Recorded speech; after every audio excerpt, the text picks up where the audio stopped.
And we will start with our prayer. Christ, my Lord, the giver of light and wisdom, who opened the eyes of the blind man and transformed the fishermen into wise heralds and teachers of the gospel through the coming of the Holy Spirit, shine also in my mind the light of the grace of the Holy Spirit. Grant me discernment, understanding, and wisdom in learning. Enable me to complete my assignments and to abound in every good work, for to you I give honor and glory. Amen. Most blessed Lord, send the grace of your Holy Spirit on me to strengthen me, that I may learn well the subject I am about to study, and by it become a better person, for your glory, the comfort of my family, and the benefit of your church and our nation. Amen. Okay. Now, Henley and everyone else, I will take your dactylic hexameter sheets.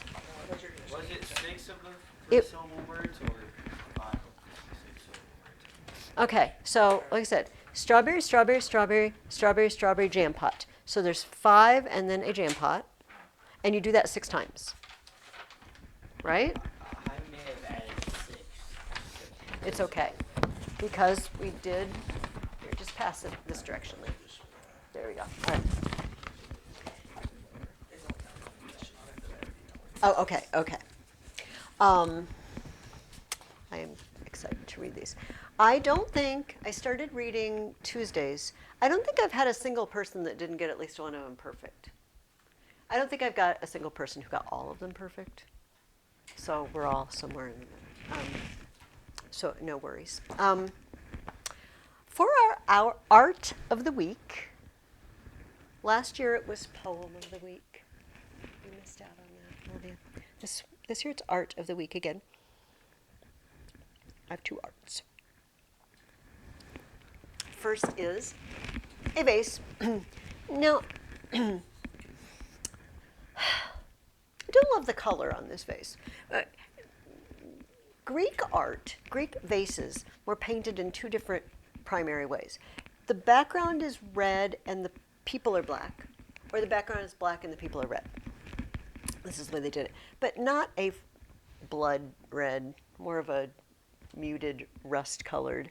So I'm not sure why they chose this shade of red if they wanted to mimic a Greek vase. But the picture is Achilles and Ajax playing some sort of board game. This was a thing. And apparently they just find lots and lots. How they know it's Achilles and Ajax, unclear. But it's a thing. It was a popular, what are we going to put on our vase? Oh, let's just do our favorite, Achilles and Ajax playing the board game. We know of no episode where they were playing a board game. They were at the war for 10 years, so probably some board game. And then this is not supposed to look like an ancient Greek vase in any way, shape, or form, except the shape and the fact that it's Aphrodite. And it says, if you just be nice to it, it says Aphrodite in Greek. They're all capital. Yes, it says Aphrodite. And I thought that would be appropriate because she's kind of the, is she the main instigator of this whole thing? I feel like last week we said there's enough blame to go around. And she's definitely in the running for responsible. You just put it there, Olivia, thank you. So this is to get us in the mood for Aphrodite and Ajax and Achilles.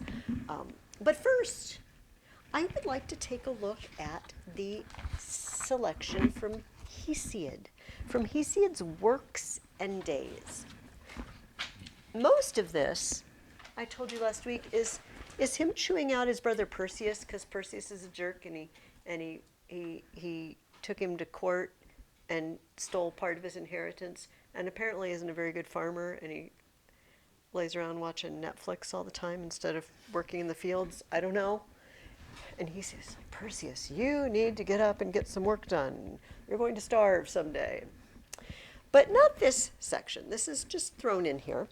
And it's about the ages of man. And so the first question I asked you is, what are Hesiod's ages of man? What's the first one? What are these people like? How's life for them? Life is perfect for them. Hesiod says, they lived like gods, without sorrow of heart, remote and free from toil and grief. Miserable age rested not on them. But with legs and arms never failing, they made merry with feasting beyond the reach of all evils. And when they died, it was as though they had been overcome with sleep, and they had all good things, for the fruitful earth unforced bare them fruit abundantly and without stint. And what do you think it means that the earth bare for them unforced? Willingly. Mm-hmm. Mm-hmm. Yeah, they didn't have to do anything. They didn't have to work for it. They didn't have to plant the seeds and weed. And wouldn't you like to have a garden you didn't have to weed? It'd be pretty nice. And it, not only that, but you didn't even have to plant it. Stuff just grew. That's what it was like in the Golden Age. What came after the Golden Age? Silver. And what are these people like? A little bit worse. A little bit worse. Still okay. Yep. Silver is good. Gold is awesome. Silver is pretty good. Second generation, less noble. It was like the golden race, neither in body nor in spirit. A child was brought up at his good mother's side 100 years, an utter simpleton, playing childishly in his own home. They stayed children for 100 years. But when they were full grown and come to the full measure of their prime, they lived only a little time, and that in sorrow because of their foolishness. For they could not keep from sinning and wronging one another, nor would they serve the immortals. Interesting. So Zeus was angry and put them away. Then he brought a third generation. What is the third generation? The brazen. The brazen. What are you made of if you're brazen? Bronze. Bronze. The bronze race. These people aren't made of bronze because it says they sprung from ash trees. What? Do you remember, or your eyes want to go to that second paragraph? Why are they the bronze people if they're sprung out of ash trees? Because they were fighting. Mm-hmm, mm-hmm. And what's made of bronze? Their armor. Yeah, their armor was of bronze. And they're fighting all the time. Great was their strength, and unconquerable the arms which grew from their shoulders on their strong limbs. I'm so glad their arms grew from their shoulders. Wouldn't have it anymore. Sure, why we have that detail. These were destroyed by their own hands and passed to the dank house of chill Hades and left no name. And who comes next?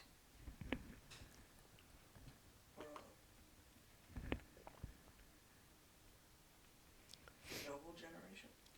That's what I am. It's just A noble generation. It says, Demigods. the demigods. It says, but when the earth had covered this generation also, Zeus the son of Cronos made yet another, the fourth, upon the fruitful earth. Yes, which was nobler and more righteous, a godlike race of hero men, who were called demigods.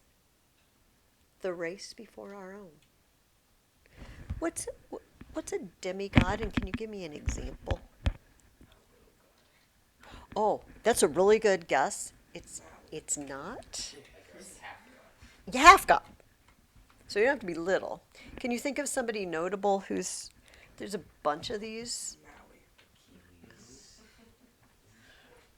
I don't want to have to give you my speech, Liam, about how I can't stand to watch that because they're just so hideous looking. His face is so big. No. No. Anyway. Who in Greek mythology? Let me qualify it, right? I asked a question unqualifiedly, and that was a mistake. Hercules is a demigod. Achilles is a demigod. Achilles? Yes, because Thetis is a goddess. Peleus, Theseus, lots of them are running around. And what are these people like? What are the stories, if you remember from the Greek myths about Theseus, Hercules, what are these kind of guys known for? Superhuman strength and speed. They're really awesome. I mean, mega awesome, right? Abnormally able to fight. Maybe not super smart always. Yes. What did Hesiod say? The race before our own. They're our predecessors. That wasn't very long ago, says Hesiod. But after they pass away, who comes next? I guess what I just said gives you a hint. Correct. The fifth of men who are upon the bounteous earth. Us. Us. So, the next question, we've painfully gone over it already, but are they getting better or worse as time goes on? They're getting worse. What story does this remind you of? Adam and Eve. Adam and Eve. What? I don't know if I'm asking this question in a way you will. If you just took a microphone out on the street and started interviewing people, and you asked them, is mankind getting better and better, more capable, or worse? Are we more capable or less capable, or smarter or less smart today than men were 2,000 years ago? What do you think most of them would say? They'd say the better. We, Better. what we call it progress, right? Like we're always making progress. And so, why do you think most people would say that? What would give them that idea? Technology. We can do things. I mean, for heaven's sakes, I'm taking a picture and recording for people who aren't here. And if somebody came from 150 years ago and saw this, they'd think, 200 years ago, 300 years ago, they burned me at the stake as a witch, maybe? Don't know. Like, she's in the box. I can see her. But is it harder? Would it be harder to build a castle today or 1,000 years ago?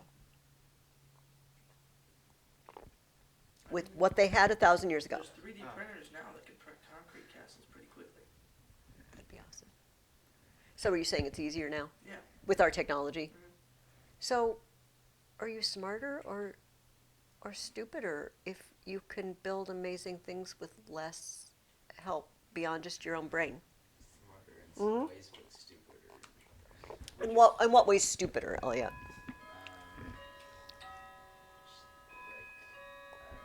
Figure out. Yeah, it's Instead of easier to figuring out how have. to put the bricks down, you don't even have to do that. You just give like a computer a program.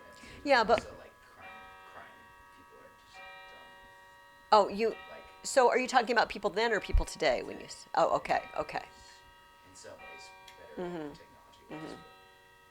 Yeah, because I said to you, are people getting better? But I didn't unqualifiedly again, right? Are people getting more moral or less moral? Although nobody's currently pillaging cities and burning them to the ground like the Vikings. Yeah. Yeah. So maybe that sort of stays constant.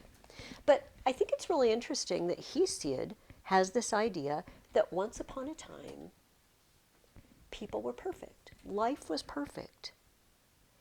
And then it got bad. And it's really interesting that silver race, he says specifically,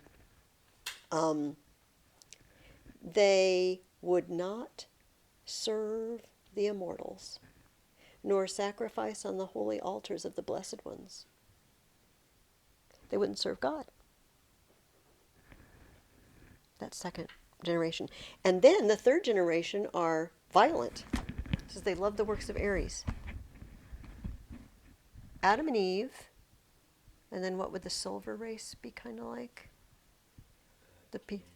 Cain and Abel, or the third one, violence, right? And violence spread. It's very interesting to me because as far as we know, Hesiod didn't know anything about the Bible. Didn't know the true God. But he knew this story. I will let you ponder possible reasons why Hesiod came so close to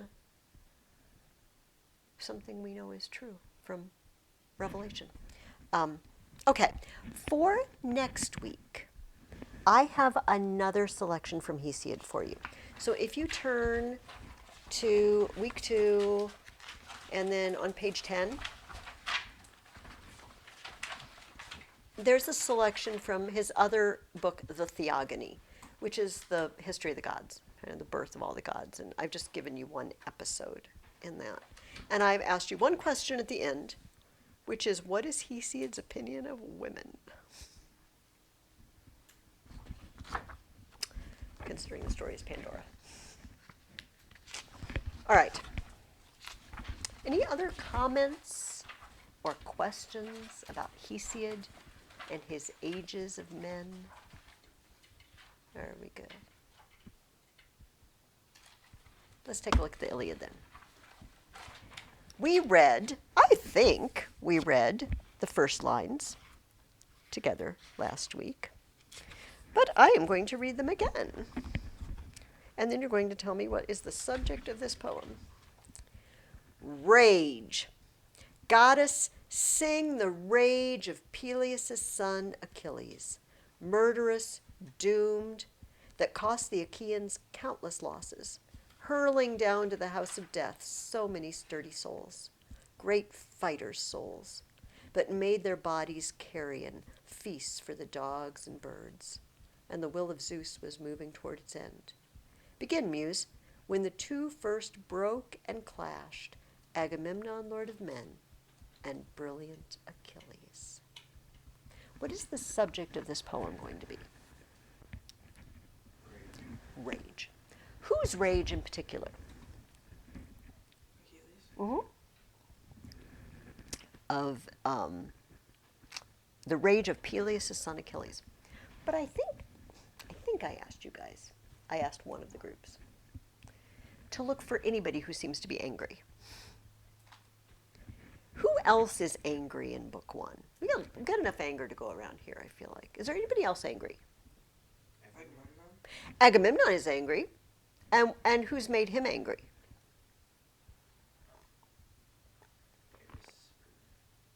Not Paris. Well, yes, but in book one, something's happened. We have several other angry, I was going to say people, but entities. Why do Agamemnon and Achilles get into a fight? Because he said, begin, Muse, when the two first clashed. I want you to start my story here, where Agamemnon and Achilles got into a big fight. What? They've been here 9 years. Well, why are they suddenly getting into a big fight? What's happened? Well, they want to leave, some of them want to leave. No, not yet. Not until book 2. Something happened, this is really important, something happened to Achilles to make him mad. And Agamemnon did it. He took his wife or something. Took his slave girl, Oh, Briseis. Now, why would Agamemnon go and take Achilles' slave girl, Briseis? Let's follow the path backwards. Just because he was in the mood?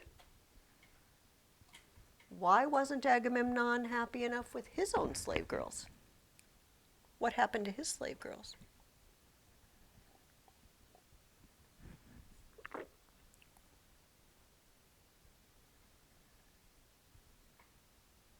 Does anybody even remember from our retelling?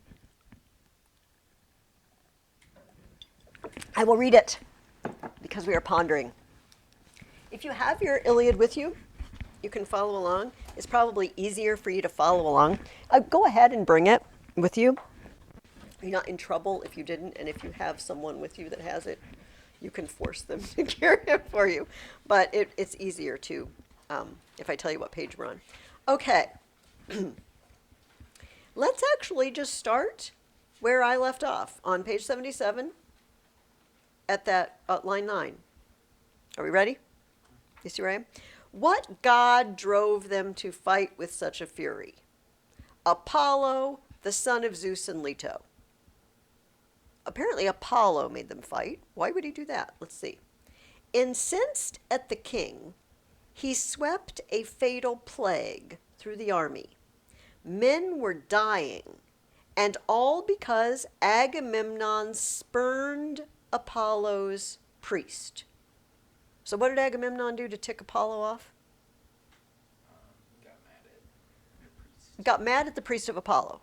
What does it mean to spurn someone? Burn. It doesn't mean to burn them. If you spurn someone, or what can you think of what the opposite would be of spurning someone? We have another S word we might use. I feel like snub. You know, you snub someone. Does that mean anything to you guys? Or am I too old for snubbing? You're rude to them. You're rude. Tell them to hit the road. Probably hit the road and take a hike are also phrases that are outdated at this point. All my phrases are outdated. All right, so Agamemnon was rude to the priest of Apollo, but we still don't know why. Let's keep going. Yes, Chryses, he's the priest, approached the Achaeans' fast ships to win his daughter back, bringing a priceless ransom and bearing high in hand, wound on a golden staff, the wreaths of the god, the distant deadly archer. He begged the whole Achaean army, but most of all the two supreme commanders, Atreus' two sons, Agamemnon, Menelaus, all Argives geared for war. May the gods who hold the halls of Olympus give you Priam's city to plunder, then safe passage home. Just set my daughter free. My dear one, here, accept these gifts, this ransom. Honor the god who strikes from worlds away, the son of Zeus Apollo. What does the priest of Apollo want? His daughter. You kidnapped my daughter. You went on a raid and you've stolen my daughter away. And you're keeping her captive. Look, I'll give you anything. And what's more, Apollo will help you win this war if you just give my daughter back. And all ranks of Achaeans cried out their assent. Respect the priest! Accept the shining ransom! But it brought no joy to the heart of Agamemnon. The king dismissed the priest with a brutal order ringing in his ears. Never again, old man, let me catch sight of you by the hollow ships. No loitering now, not slinking back tomorrow. The staff and the wreaths of God will never save you then. The girl? I won't give up the girl. Long before that, old age will overtake her in my house in Argos, far from her fatherland, slaving back and forth at the loom, forced to share my bed. Now go, don't tempt my wrath. You may depart alive. That's spurning, by the way. The girl. I won't give up the girl. What is this whole war about? What have they been here for 9 years for?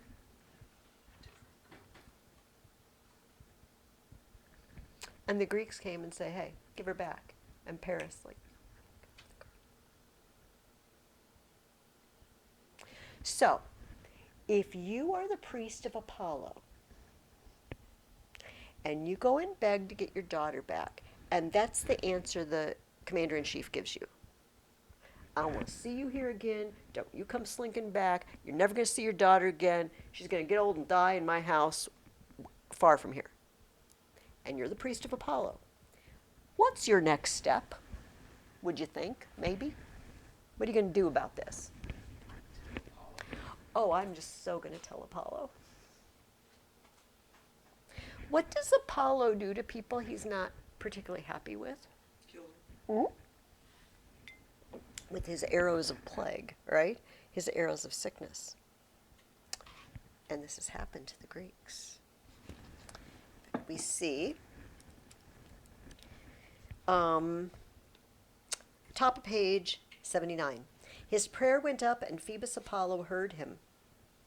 Down he strode from Olympus's peaks, storming at heart, with his bow and hooded quiver slung across his shoulders. The arrows clanged at his back as the god quaked with rage. Chryses the priest is angry. Apollo is angry now. The god himself on the march, and down he came like night. Over against the ships he dropped to a knee, let fly a shaft, and a terrifying clash rang out from the great silver bow. First he went for the mules and circling dogs. First he starts killing the animals. But then, launching a piercing shaft at the men themselves, he cut them down in droves. And the corpse fires burned on night and day, no end in sight. 9 days the arrows of God swept through the army. 9 days. What's another 9 that has been going on for, what's, 9 years? They've been here for 9 years. For 9 days, shoots the arrows. And then they decide to have a meeting. What are we going to do? Now let's follow it out. Agamemnon said, hit the road, priest of Apollo. Don't let me see you here again. He prayed to Apollo. Apollo's killing them. They have a meeting. What is some good advice, do you think, to maybe put a stop to this? Give the daughter back. Why don't we give him his daughter back? Because obviously this is not going well for us. This is sensible advice. How does Agamemnon feel about this advice? Garbage. Exactly.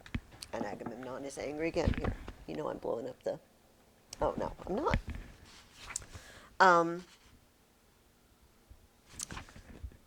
But before they give the advice, they want to just make sure it's really happening because of this. So at the bottom of page 79,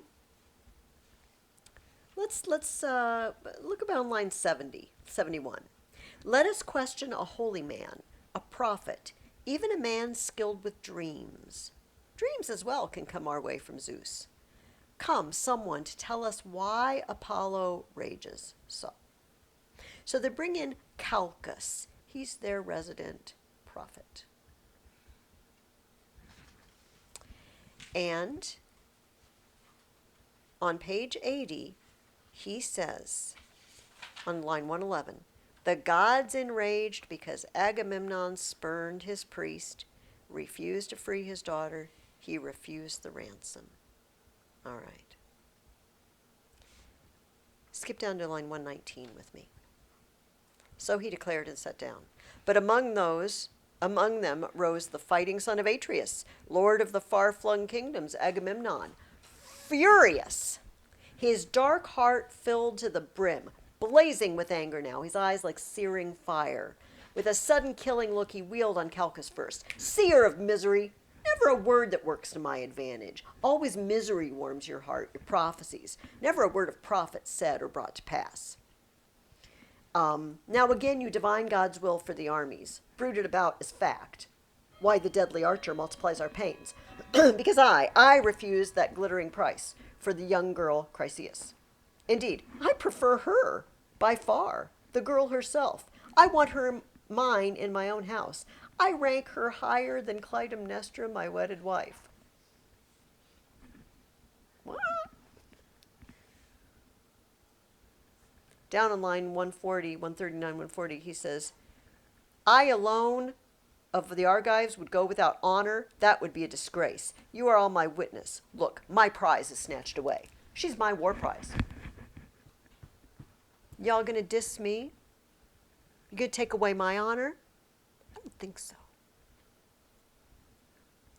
Right after that it says, but the swift runner Achilles answered him at once.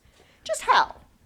Agamemnon, great field marshal, most grasping man alive, how can the generous Argives give you prizes now? I know of no troves of treasure, piled, lying idle, anywhere. Whatever we dragged from towns we plundered, all's been portioned out. But collect it, call it back from the rank and file, that would be the disgrace. So return the girl to the god, at least for now. We Achaeans will pay you back 3-4 times over, if Zeus will grant us the gift, somehow, someday, to raise Troy's massive ramparts to the ground. But King Agamemnon countered, not so quickly, brave as you are, godlike Achilles, trying to cheat me. Oh no, you won't get past me. Take me in that way. What do you want? To cling to your own prize while I sit calmly by, empty-handed? Is that why you order me to give her back? All right, I'm not going to... This argument goes on for a while. Until Agamemnon says, all right, I'll give her back, but what's Agamemnon say he's going to do? How's he going to replace her? Steal Achilles. Yeah, I'll take somebody else's girl. How about you, Achilles? How about I come take your girl, Briseis? Now, I don't know if I want to go there yet. Actually, let's just answer the next question. This isn't an answer that you can find on a particular line. But I just ask you what we learned about the character of Achilles and Agamemnon. What sort of men are these? What are they like? They both have short tempers. They both have short tempers.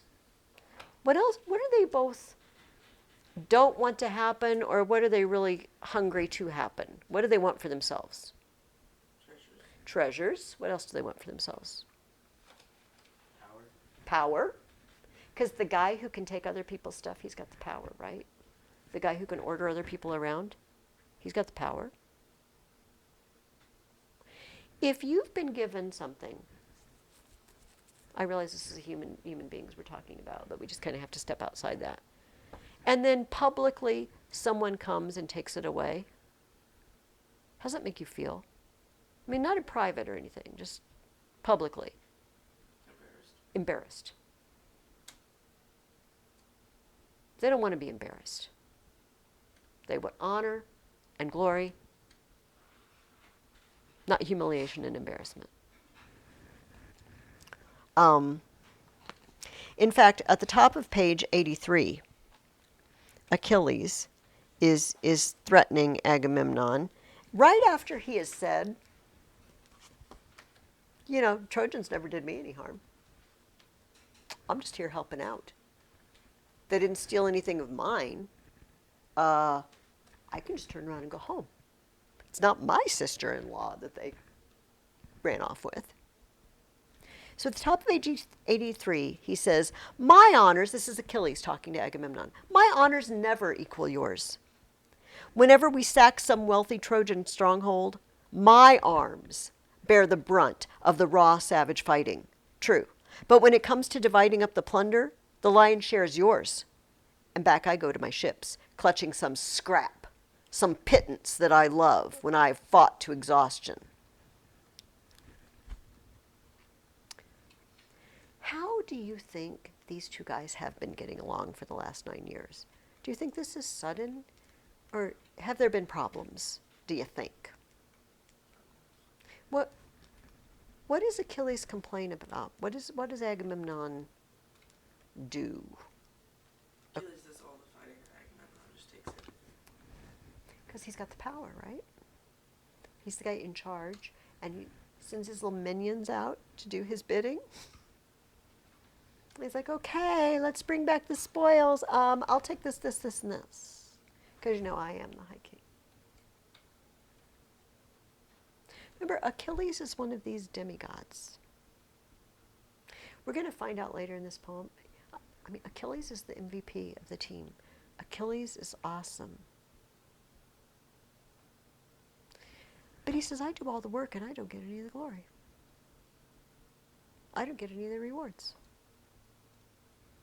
And I just kind of feel like maybe this has been going on for a long time. In fact, if you look down on the same page, 83, down to kind of like line 207-ish, Agamemnon says, I hate you most of all the warlords loved by the gods. Okay. And then if you skip down a few more lines, he says, you are nothing to me, he says to Achilles. Oh my. It gets worse. If we'll just one other, because I just really like the way this sounds on page 85. At the paragraph that starts, but Achilles. But Achilles rounded on Agamemnon once again, lashing out at him, not relaxing his anger for a moment. Staggering drunk, with your dog's eyes and your fawn's heart. Never once did you arm with the troops and go to battle, or risk an ambush packed with Achaea's picked men. You lack the courage. You can see death coming. Safer by far, you find, to foray all through the camp, commandeering the prize of any man who speaks against you. What did he just accuse Agamemnon of? You slouching around, say it again, Ollie. You're a coward. You're just a coward. You just send people out to do your fighting and you don't even fight. This is not good. So, Agamemnon gives the girl back. And he publicly sends messengers to Achilles' camp and says, hand her over. and takes away his gift. Even we, is it considered good form to give somebody a gift in any way and then come and ask for it back? No.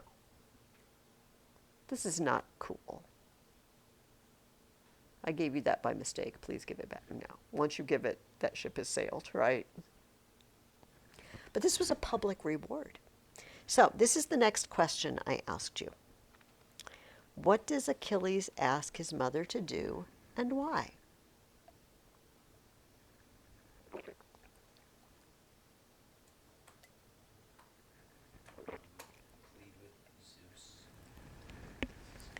Plead with Zeus, and what particularly does he want Zeus to? Does he want her to ask Zeus to do? Bring back his wife. Yes, but there's a means to it. Yeah, that's end goal. End goal is get my honor back and get me my prize back. But there's a means to it. There's a chain of logic here. To humiliate. To humiliate who? Agamemnon. He would like to see Agamemnon humiliated. That'd be awesome. He'd like to see Agamemnon suffer a little bit. What might make Agamemnon suffer? Remember where he is, remember what he's doing, remember what they're all there for. What would make Agamemnon suffer? Losing the battles. On page 91, in the middle, between the 480 and 490, he's talking to his mother. Now go and sit beside him, grasp his knees, persuade him somehow to help the Trojan cause, to pin the Achaeans back against their ships, trap them round the bay, and mow them down, so all can reap the benefits of their king, so even mighty Atrides can see how mad he was to disgrace Achilles, the best of the Achaeans. What does he want to happen? He wants the Greeks to lose. Remind me, which team is Achilles on? Which? So, let's put all that information together and translate. What has he really just asked for? What happens when you lose battles? What is that? Die, death. And he just asked for the Greeks to lose. So what has he actually asked for? Yeah, and just Agamemnon is the, yeah, his friends, his comrades for 9 years at this war. I just want them to start losing. I want them to die so that they will see how important I am. Yeah. That look, Henley. What? You kind of got a big-eyed look like, that's pretty brutal. Now,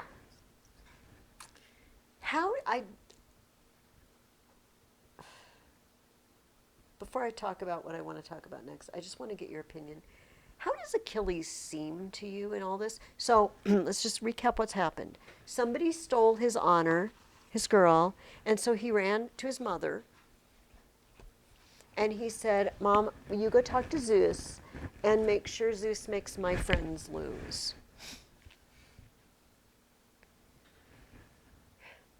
What's your impression of Achilles at this point?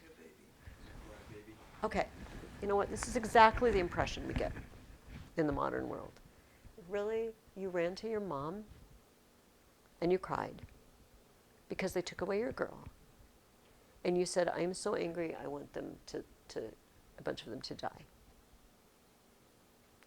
And it's really, really hard for us to not see him that way. It's really hard. But Achilles is the hero. Achilles is one of the two major heroes of this story. I don't think Homer wanted us to think, what a big fat crybaby. And to understand that, we have to understand a Greek word, arete. Arete.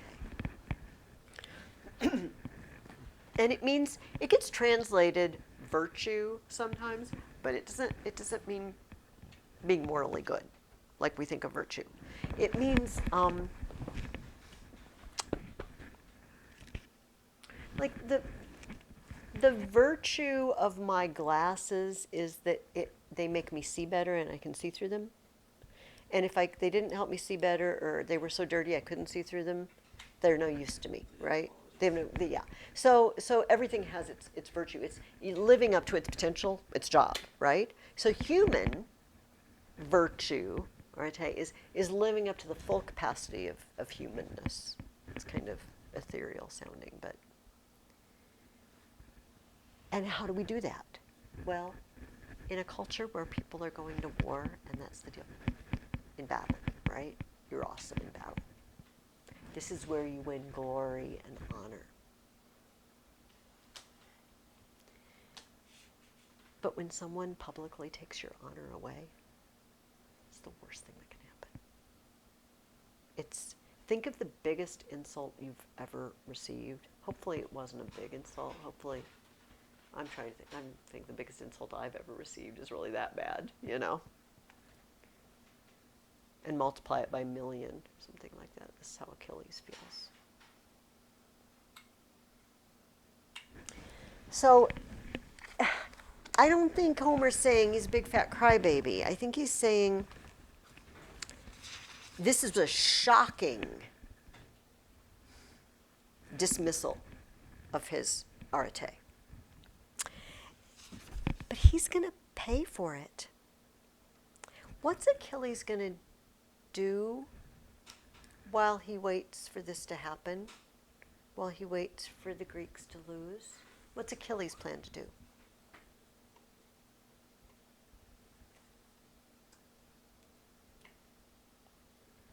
He threatened to do it right when Agamemnon said, I'm going to take your girl. And he follows through. What does he do? Or what does he not do? Right? I'm going to go sit by my ships. I'm going to play some board games when Ajax is on break. Play some music, sing some songs, have a pig roast, whatever. And you know what? When the Trojans come all the way up to my ships and threaten to burn my ships, maybe I'll think about coming back. Otherwise, you're on your own. Good luck. But there's a problem with that plan, and it's on page 94 at the top. That paragraph that starts there. But he raged on, grimly camped by his fast fleet, the royal son of Peleus, the swift runner Achilles. Now he no longer haunted the meeting grounds where men win glory. Now he no longer went to war, but day after day he ground his heart out, waiting there yearning, always yearning for battle cries and combat. He lives for the glory and the honor of his excellence. But you don't get any at the pig roast, even when you win the board game. Achilles has a big problem here. He wants to prove something to Agamemnon, but while he proves it, he's hoping his stock will go up, but initially it's going to go down because he's not helping. Does that make sense to you guys? Okay, we started at 10:45. We're done at 12:15. Okay. It'll take me probably most of the school year, at least the first half, to remember the times.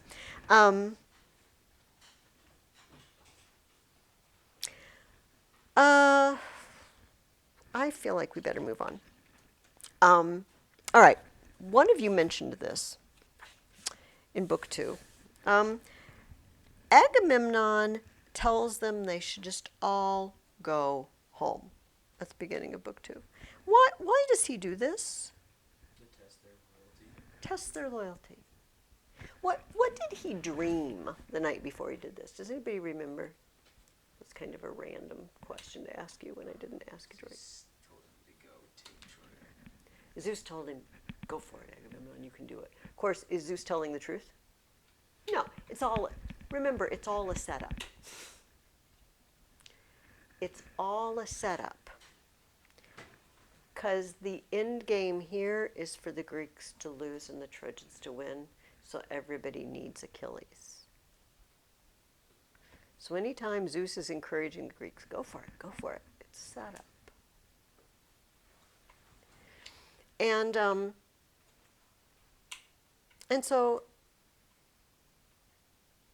like Luke said, he wants to test their loyalty. They've been here 9 years. What do you think of the plan of, hey guys, I don't think we're going to get this done. Let's just all go home and have some hot showers and see our families again. And how about that? How's that sound to everybody? Does this sound like a good plan from the commander-in-chief? I mean, if he doesn't mean we're actually going to leave, to kind of dangle this in front of them, how about we all go home? Don't say yes. Of course they all say yes. They just run for the ships to haul them down. They're tired of being there. They're so tired of being there.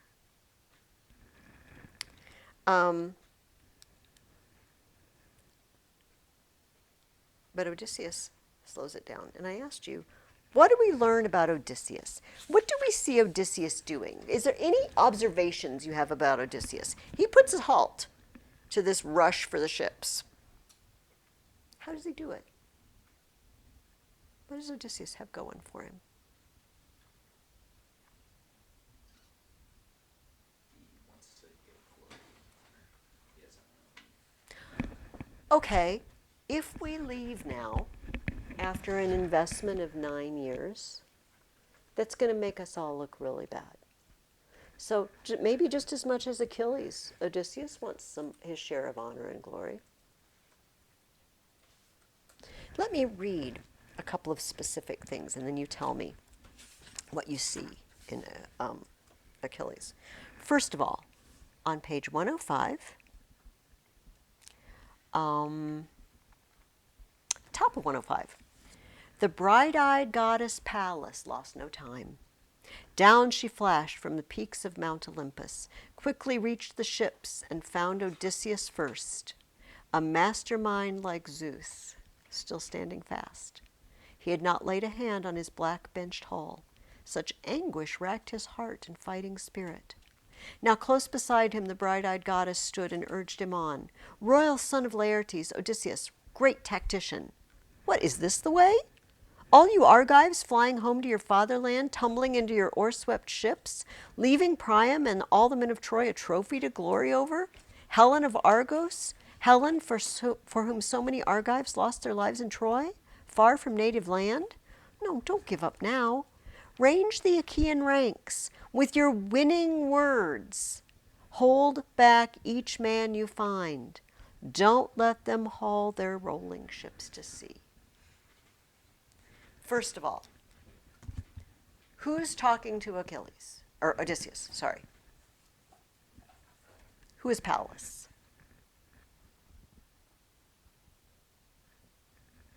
This was on my little list of gods and goddesses that have more than one name. Who is Pallas? Athena. Do goddesses just talk to everyone all the time? Who'd she pick to talk to? Odysseus. What does that tell us about Odysseus? He's favored by the gods. He's favored by the gods. How's she tell him to win them over? How's she tell him to put a stop to it? With your words. Odysseus is a good talker. And it says he knew the goddess's voice. He went on the run, flinging off his cape as Eurybates picked it up, Harold of Ithaca always at his side. He runs out. Athena tells him to do something, and what's he do? He obeys immediately. He recognizes when a god is talking to him, and he obeys immediately. And he's good with words. Now, listen to this. It says, whenever Odysseus met some man of rank, a king, he'd halt and hold him back with winning words. My friend, it's wrong to threaten you like a coward, but you stand fast. You keep your men in check.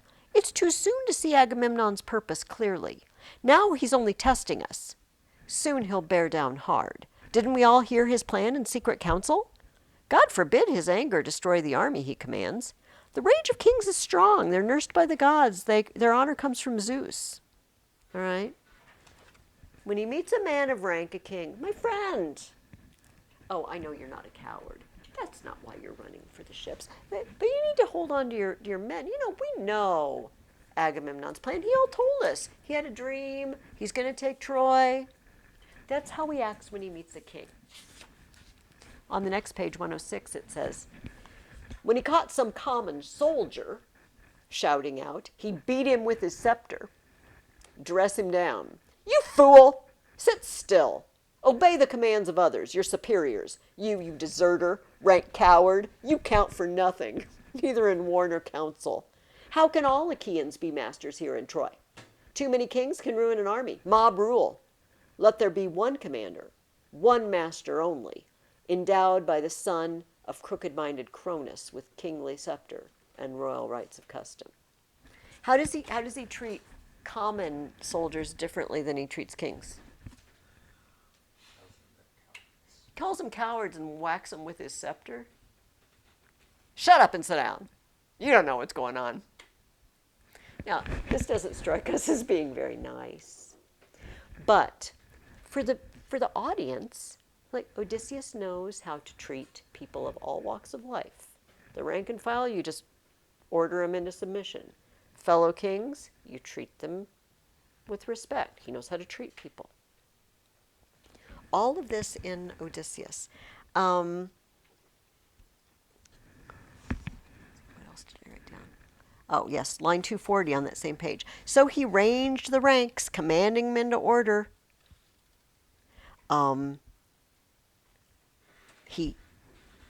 He's I want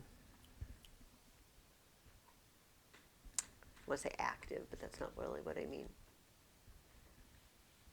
He performs what the goddess wants him to do with great energy, right? He's everywhere. He's here, there, and everywhere, keeping an eye on things. We actually find something else about him.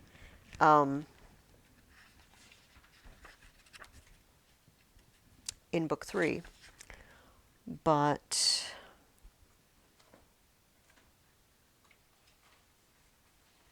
on page 108, there's a guy named Thersites, and he's being insulting to Agamemnon, and Achilles just whops him over the head, tells him to shut up, he's a fool. And here's the reaction to everybody. They laugh, and it says, a terrific stroke, 1,000 terrific strokes he's carried off. Odysseus, taking the lead in tactics, mapping battle plans. He takes the lead. All right. So this is the kind of guy Odysseus is. Odysseus is going to be a major player. We're going to read a whole poem about him after this, obviously. But we'll watch what else we meet him doing. Okay. Book 2 is where you met the pre-warned list of everybody who brought ships to Troy. And I asked you, why in the world do you think we have pages and pages of a list of ships? How many ships and where they're from? Did you find it particularly exciting? Okay, no, okay. What do you think? I was gonna say that they probably did that to show how like big and mighty the army was. Do you remember that map I gave you last week, which you're not obliged to be using? And it doesn't look like a very big, Greece isn't a very big country. And it's just a little bit of Asia Minor over there where Troy is. But on that map, Olivia's got it, it's people from all over the area. This is a huge scale war.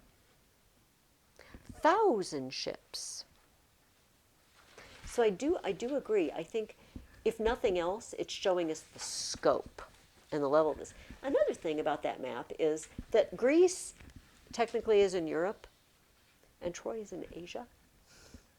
And we're going to read a historian later this year who says, now, how did Europe and Asia first clash in battle? Trojan War. It's Europe versus Asia in the minds of the Greeks. This is the best answer I can come up with, too. Just the sheer scope of it. Because it kind of halts the action for me. You know, I'm reading, and I go, oh, Muse, tell me all the ships. I'm like, no, Muse, don't tell me.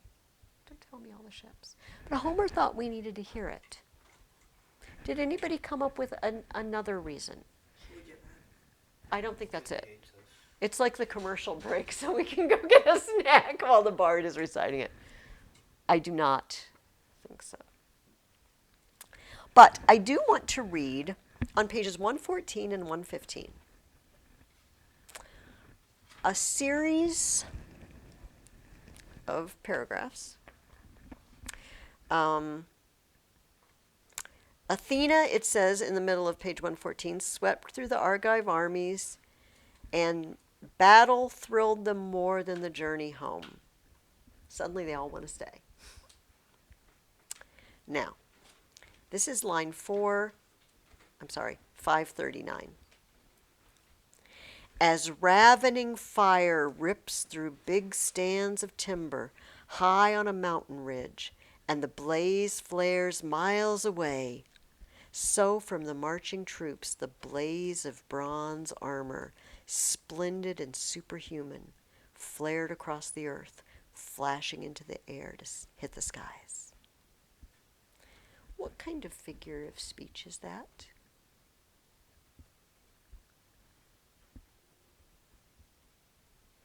That whole paragraph is a figure of speech that I know you've all met with me. It's a simile. What two things are being compared? What is like what? Fire and Mm-hmm. the troops. Mm-hmm. And particularly the blaze of their armor, right, is like a wildfire in the mountains. The sun glinting off their armor as they marched out. Wildfires are pretty big sometimes, right? It's a huge, huge glare. That's what they're like marching out to battle, the Greeks. All right, next paragraph. Armies gathering now as the huge flocks on flocks of winging birds, geese or cranes or swans with their long lancing necks, circling Asian marshes round the Caister outflow, wheeling in all directions, glorying in their wings, keep on landing, advancing, wave on shrieking wave, and the tidal flats resound. So, tribe on tribe, pouring out of the ships and shelters, marched across the Scamander plain, and the earth shook. Tremendous thunder from under trampling men and horses, drawing into position down the Scamander meadow flats, breaking into flower. Men by the thousands, numberless as the leaves and spears that flower forth in spring. It's another simile. It's a whopping one. What is like what in this simile?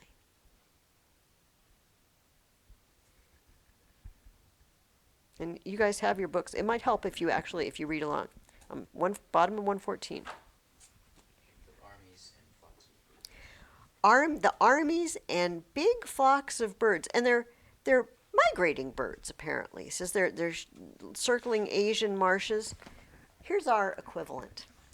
It's about to happen again. You know, after the harvest, you know those big flocks of starlings. You know when you're driving down the road and it's just the field is black with them. And you drive by and it startles them and it's like a black cloud. We get them really, really bad or good, depending on if you like it. They settle down in that field there and in all these trees, and then something startles them, and it's dark. the house gets dark because all these, there's red-winged blackbirds and stuff mixed in, but it's largely starlings, and they're squawking because they don't sound very pretty, and they move into the next field. That's what the armies are like. Except notice, he just says the army's gathering like the birds. The birds. They're cranes. We don't know what they are. They're circling the marshes. Do you remember we talked about the epic similes last week? How this is like this, but the thing it's like, you go on and on and on and on about it, like he does. Okay. And I love this one because at the end, he sticks on an extra simile. He says they break into flower, like spears that flower forth in spring. All right, next one. I love this one. The armies massing, crowding thick and fast, as the swarms of flies seething over the shepherd's stalls in the first spring days when the buckets flood with milk.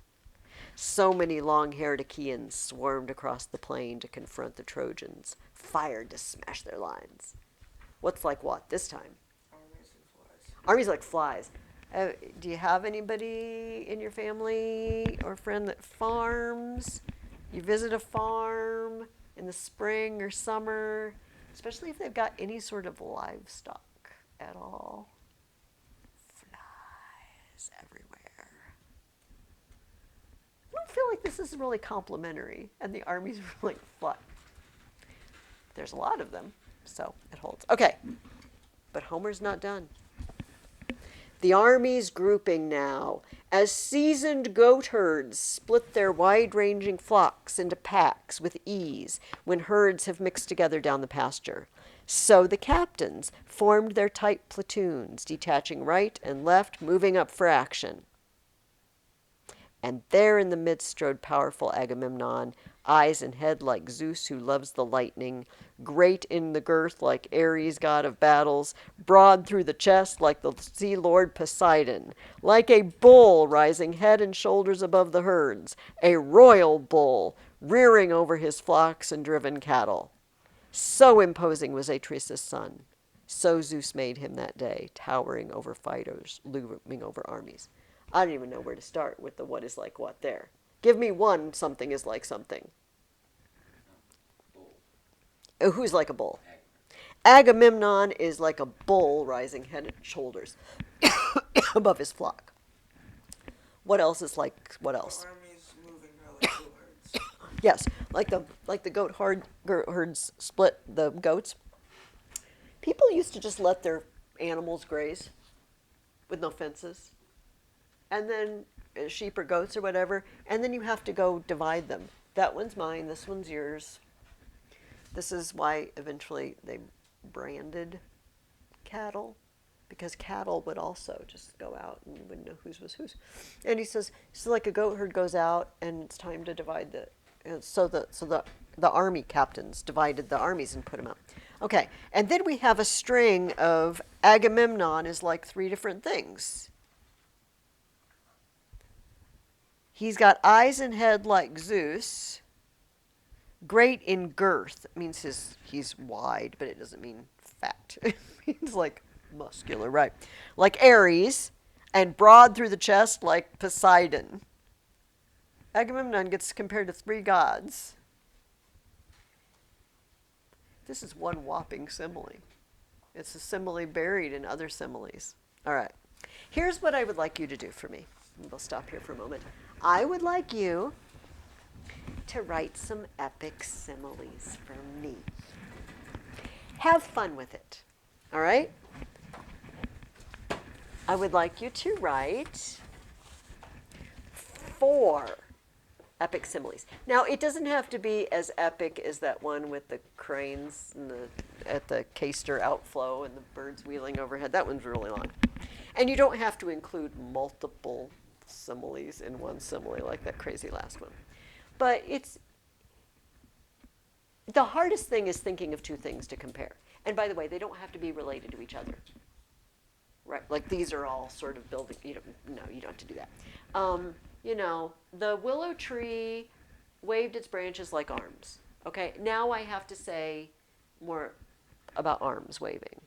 The willow tree waved its branches like arms of a interpretive dancer who is in front of a huge audience, standing up and clapping as the choreography has never been seen before, and the audience, and the theater resounds with the applause, something like this. Or,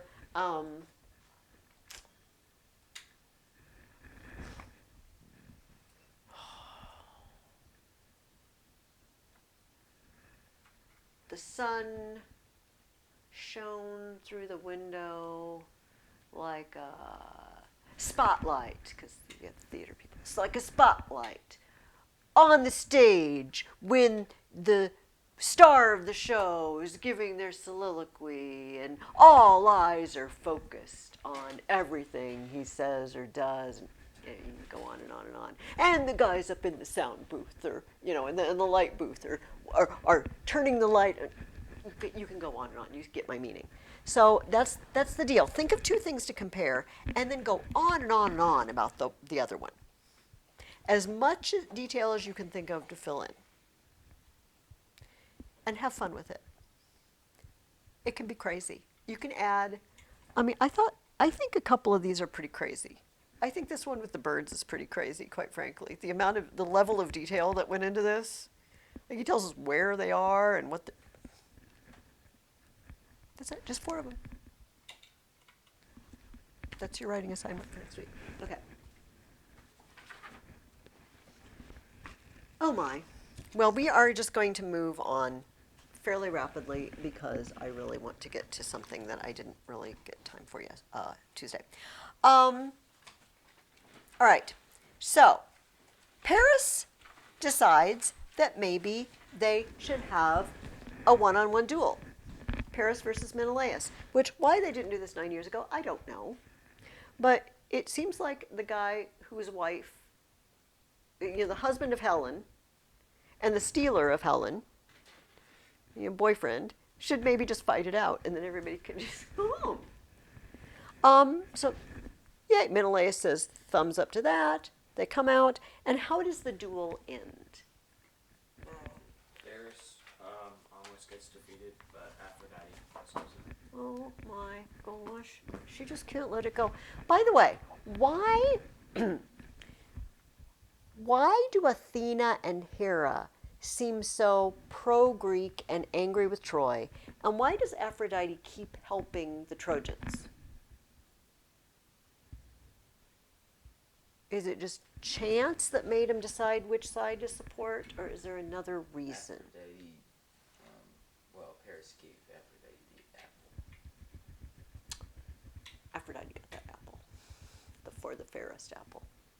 And they're never going to let her rest, quite frankly. So Athena and Hera are bringing Troy down. It's going down. Aphrodite's like, well, I know it's going to go down, but I'm going to save people as much as I possibly can. So it's almost comical. Menelaus comes out raging at him, and they don't skewer each other. But Menelaus comes and he just grabs Paris by the helmet, and he's dragging him away, and it's like his strap is choking him. And Aphrodite breaks the strap. So the helmet comes off in Menelaus' hand. Oh my God, it's a helmet. And then, yes, she puts a little cloud around him and whisks him back to Troy, back to his bedroom, where Helen is waiting. And I do just want to mention this. This is our first look at Helen. And now a messenger went to white-armed Helen too, Iris, looking for all the world like Hector's sister wed to Antenor's son, Helicaon's bride Laodice, the loveliest daughter Priam ever bred. And Iris came on Helen in her rooms, weaving a growing web, a dark red folding robe, working into the weft the endless bloody struggles, stallion-breaking Trojans and Argives armed in bronze had suffered all for her at the god of battle's hands. What is Helen doing when we first clap eyes on her? What did I just say she's doing? Making thread or Weaving a growing web, a dark red folding robe. She's weaving. Who weaves? Who's known for threads and weaving? What? the fates. The fates. Remember, one of them spins out your thread, your life thread. The other one measures it, and the third one cuts it, and you die. Weaving is almost always related to weaving the fate of someone, weaving a future for them. And it's a dark red folding robe, dark red. Any symbolism there, maybe? Blood. And she's putting pictures in all the battles for her. Helen seems kind of, she's okay with this? I don't know. I find it disturbing. It's more than a little disturbing. All right, so when they proposed this duel, they made a truce because it's not very fair to have all the soldiers on each side sit down to watch the battle, the single combat, and then have them secretly sneaking up behind each other and stabbing them in the back. So we call a truce. How was the truce broken? An arrow was shot. And who would suggest such a thing happening? Why would someone do that? Mm-hmm.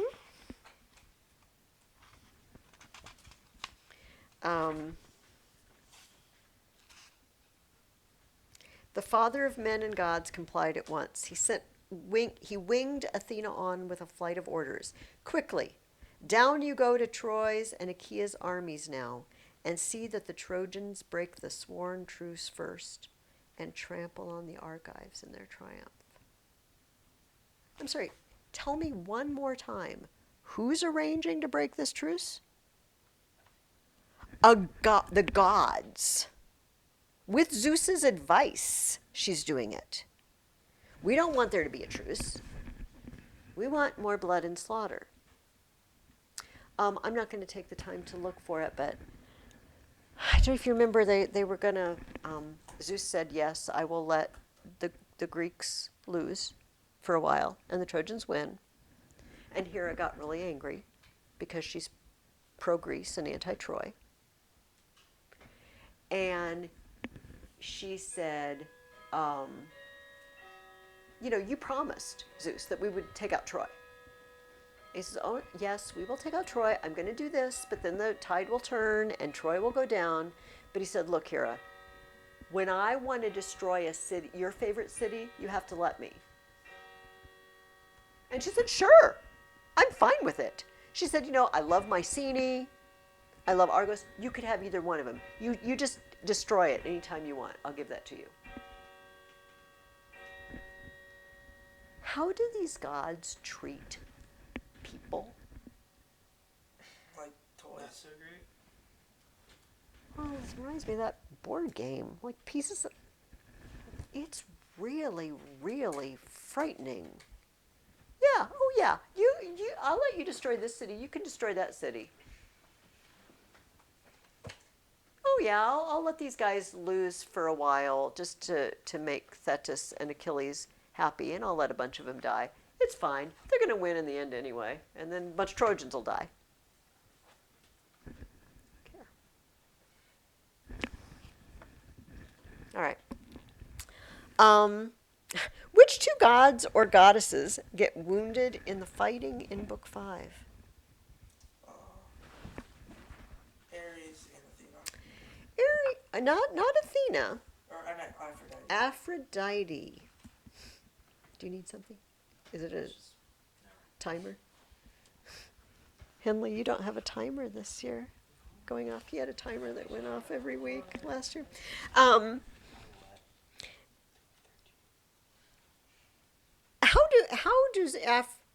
do both of them react to getting wounded?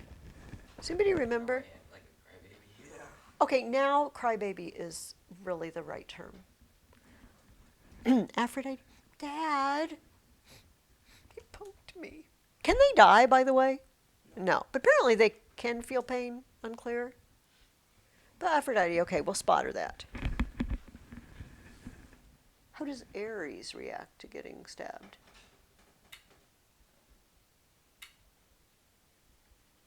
How would you expect Aries to react? Not even flinched. He's God of War. How does he actually react? It's like a little girl. All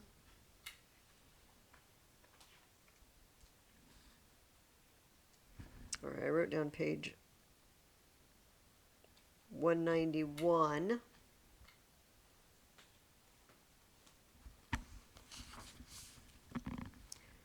Oh, yeah.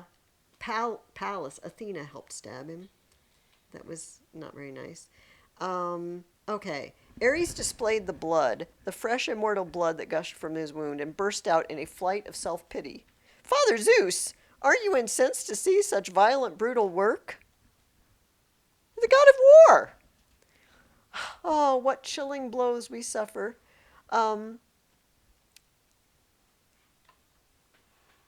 First, Diomedes lunges at Aphrodite, stabs her hand at the wrist, and then charges me like something superhuman.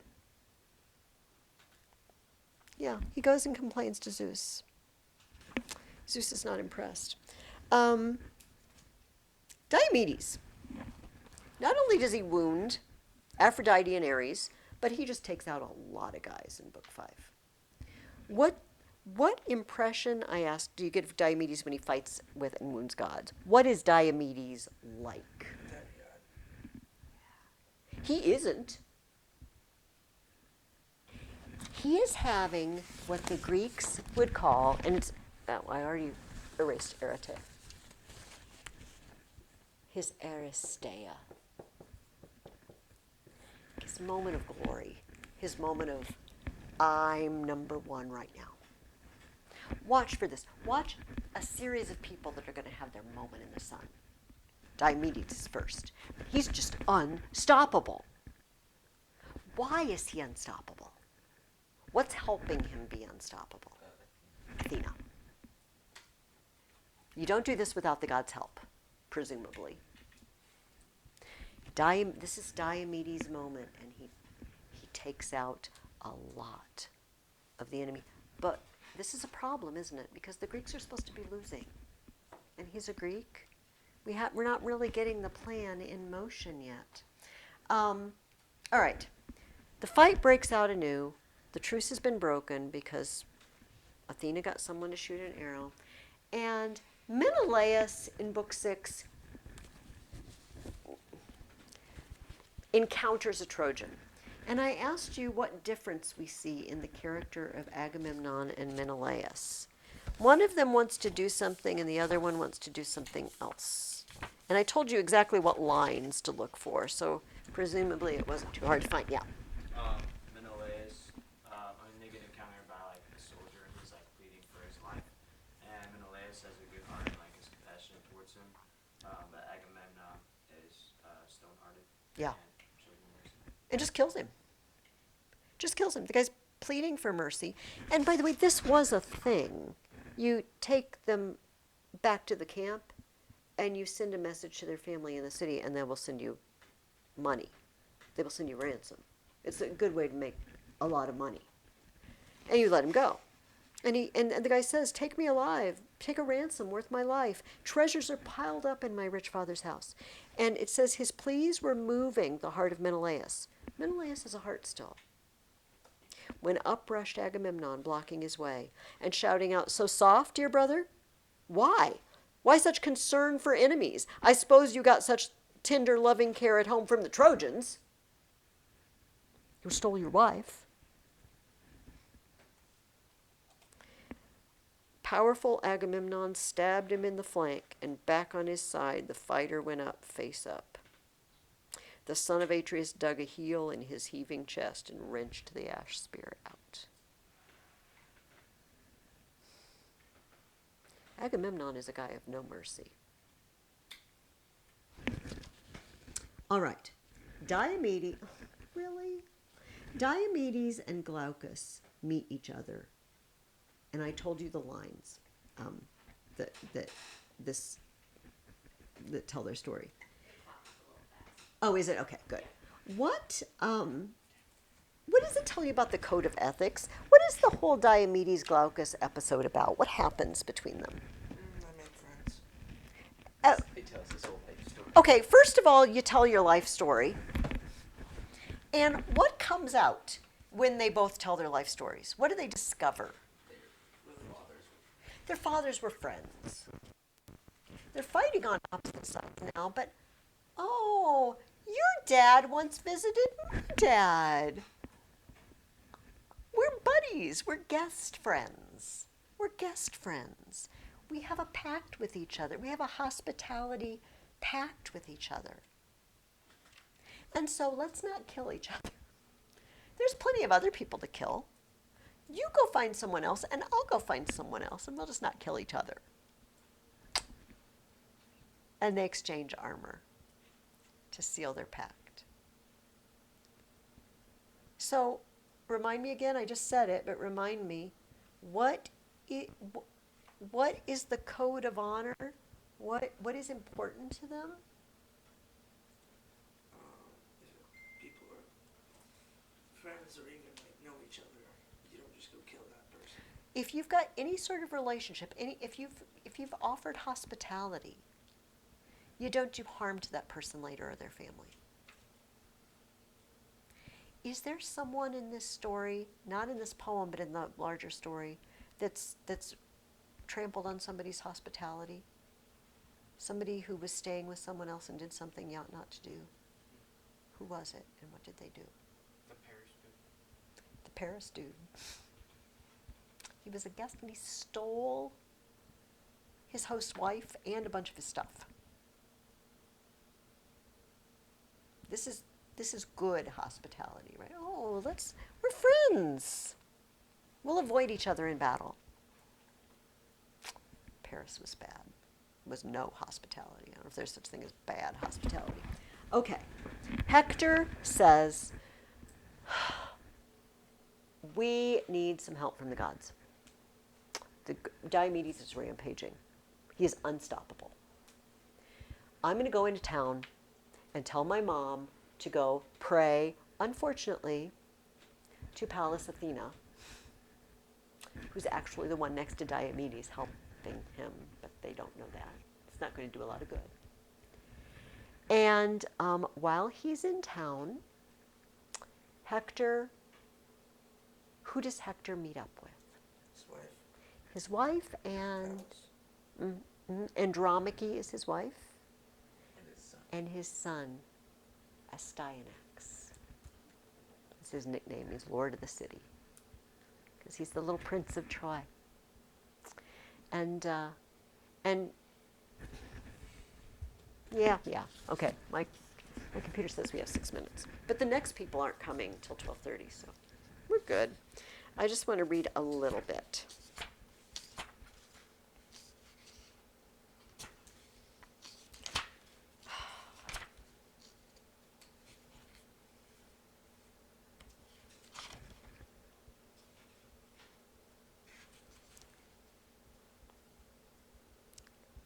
I'm sorry, there's one particular thing Okay. His wife has begged him, don't leave. Don't go back out there, Hector. Do you know what they do to captured women in battle? It's not good. Don't leave us. And Hector says, all this weighs on my mind too, dear woman. But I would die of shame to face the men of Troy and the Trojan women trailing their long robes if I would shrink from battle now a coward. Nor does the Spirit urge me on that way. I've learned it all too well, to stand up bravely, always to fight in the front ranks of Trojan soldiers, winning my father great glory, glory for myself. For in my heart and soul I also know this well, the day will come when sacred Troy must die. Priam must die. and all his people with him. If Hector stays, he might be able to defend his family, but what will he not be doing? Getting honor and fighting and saving Troy. But if he goes out to save Troy, what might happen? His family might be captured. Yeah, he might die. And then he reaches down for his son, but the boy recoiled, screaming out at the sight of his own father, terrified by the flashing bronze, the horsehair crest, the great ridge of the helmet nodding, bristling terror, so it struck his eyes. And his loving father laughed. His mother laughed as well, and glorious Hector, quickly lifting the helmet from his head, set it down on the ground, fiery in the sunlight. And raising his son, he kissed him, tossed him in his arms, lifting a prayer to Zeus and the other deathless gods. Zeus, all you immortals, grant this boy, my son, may be like me, first in glory among the Trojans. I want to end today with reading you a couple of poems. And these poems are on page 7 in your reading guide. The first one is an old poem. By old, I mean 1700s-ish, 1700s. And I feel like, though, that it sums up Hector's. If Hector were writing a poem at that moment, maybe this is what he'd write. It's called To Lucasta, Going to the Wars. Tell me not, sweet, I am unkind, that from thy nunnery of thy chaste breast and quiet mind to war and arms I fly. True, a new mistress now I chase, the first foe in the field, and with a stronger faith embrace a sword, a horse, a shield. Yet this inconstancy is such as you too shall adore. I could not love thee, dear, so much, loved I not honor more. Hector loves honor. He loves his family, but he loves honor. All right. The second one is actually a World War II era poem. And to understand it, you need to know that Euston is a train station in this poem. The soldier who's shipping off for battle is waiting in the train station that's going to take him off to war. How long ago Hector took off his plume, not wanting that his little son should cry, then kissed his sad Andromache goodbye. And now we three in Euston waiting room. 2,500 years ago, 3,000 years ago, Hector said goodbye to his wife and son and went out. And now, says the author of this poem, I'm doing the same thing. I'm sitting here waiting for the train. It's going to take me to war. And maybe I won't ever come back. That poem breaks my heart.